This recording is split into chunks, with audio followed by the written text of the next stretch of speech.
नमस्कार। आज हम ज्योतिष के एक बहुत ही गहरे और दिलचस्प कॉन्सेप्ट को समझने वाले हैं, छाया ग्रह केतु। और हाँ, ये पूरी बातचीत डॉक्टर गौरव भास्कर की शिक्षाओं पर आधारित है, खास तौर पर ज्योतिष के स्टूडेंट्स और उन लोगों के लिए जो इसे गहराई से जानना चाहते हैं। चलिए, इस बातचीत की शुरुआत एक सवाल से करते हैं। क्या कभी ऐसा महसूस हुआ है कि सब कुछ हासिल करने के बाद भी एक अजीब सा खालीपन है? एक ऐसी भावना जिसे शायद शब्दों में बयां करना मुश्किल हो, लेकिन वो अंदर ही अंदर महसूस होती रहती है। ज्योतिष शास्त्र की माने तो इस रहस्यमयी एहसास के पीछे जो एक खामोश ताकत काम करती है, वो है केतु। जी हाँ, ये कोई बाहरी चीज नहीं, बल्कि एक अंदरूनी ऊर्जा है। तो सवाल उठता है कि केतु आखिर है क्या? देखिए, ये कोई मंगल या बृहस्पति की तरह कोई फिजिकल प्लैनेट नहीं है। इसे एक शैडो प्लैनेट यानी छाया ग्रह माना जाता है। असल में ये चंद्रमा का दक्षिणी नोड है। जहां राहु इच्छाओं के पीछे भागता है, वहीं केतु वैराग्य, ज्ञान और इस दुनियावी चीजों से आजादी का प्रतीक है। इसका सीधा सा काम है बंधनों को काटना, ताकि आत्मा आगे बढ़ सके। अच्छा, केतु के इस स्वभाव को और अच्छे से समझने के लिए हमें इसकी पौराणिक कथा को जानना होगा। यही से इसके सारे सिंबॉलिक मतलब निकल कर आते हैं। तो चलिए शुरू करते हैं।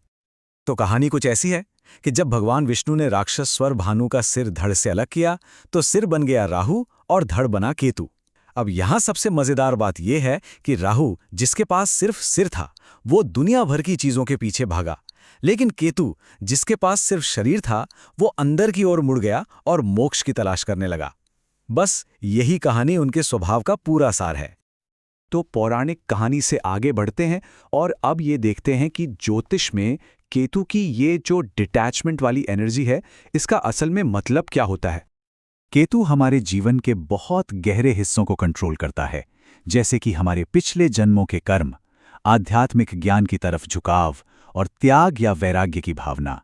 इतना ही नहीं, ये इंट्यूशन को भी तेज करता है और कभी-कभी जिंदगी में अचानक ऐसे झटके देता है जो हमें गहरी नींद से जगाने का काम करते हैं। तो सबसे जरूरी बात जो याद रखने वाली है वो ये कि केतु का मकसद दुनियावी सुख देना बिल्कुल नहीं है। उसका काम है बोध कराना, मतलब रियलाइजेशन कराना। वो हमें उस सच का अनुभव कराता है जो इन सांसारिक चीजों से बहुत परे है। अब सवाल ये है कि ये सारी बातें, ये जो आध्यात्मिक कॉन्सेप्ट्स हैं, ये किसी इंसान की कुंडली में असल में दिखते कैसे हैं? देखिए, किसी की भी जन्म कुंडली में केतु जिस भी घर में बैठा हो, वो ये दिखाता है कि उस इंसान की आत्मा पिछले जन्मों में उस घर से जुड़ी चीजों का भरपूर अनुभव ले चुकी है। और शायद यही वजह है कि इस जन्म में उस इंसान को उन चीजों में कोई खास दिलचस्पी महसूस नहीं होती। एक तरह की बोरियत या अलगाव सा रहता है। केतु का असर अच्छा और बुरा दोनों तरह का हो सकता है।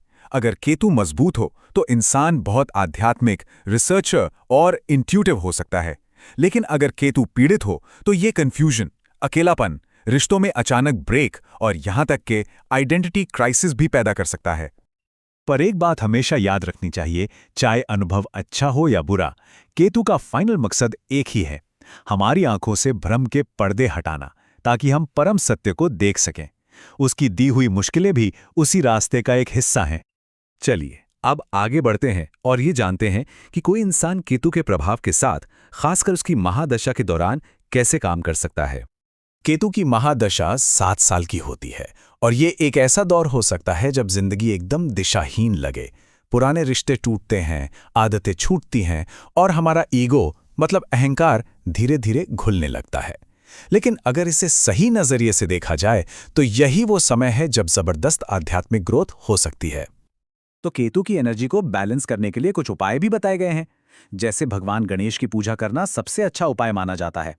इसके अलावा ओम केतवे नमः मंत्र का जाप करना, कुत्तों जैसे जानवरों की सेवा करना और मेडिटेशन या मौन का अभ्यास करना, ये सब इसकी नेगेटिव एनर्जी को शांत करने में मदद करते हैं।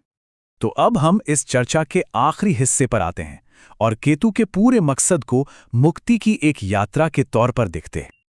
आखिर में ये स्लाइड बहुत अच्छी तरह से बताती है कि केतु के 2 रास्ते हो सकते हैं। एक अच्छी स्थिति वाला केतु ज्ञान, बिना दुख के वैराग्य और आध्यात्मिक क्लैरिटी देता है। वहीं एक अशांत केतु इंसान को पलायनवादी, डरा हुआ और दुनिया से कटा हुआ बना सकता है। ये हमें सिखाता है कि बिना किसी मोह के कैसे जिया जाए। केतु कभी आराम का वादा नहीं करता, वो आज़ादी का वादा करता है। जब केतु की ऊर्जा को सही मायनों में समझ लिया जाता है तो जिंदगी के दुख एक गहरे मौन में बदल जाते हैं, और वही मौन आखिरकार ज्ञानोदय का रास्ता बन जाता है। और हम इस चर्चा को इसी एक गहरे सवाल के साथ खत्म करते हैं कि किसी के अपने सच के रास्ते में आखिर कौन से भ्रम या कौन सी माया खड़ी है। ये एक सोचने वाला सवाल है ना?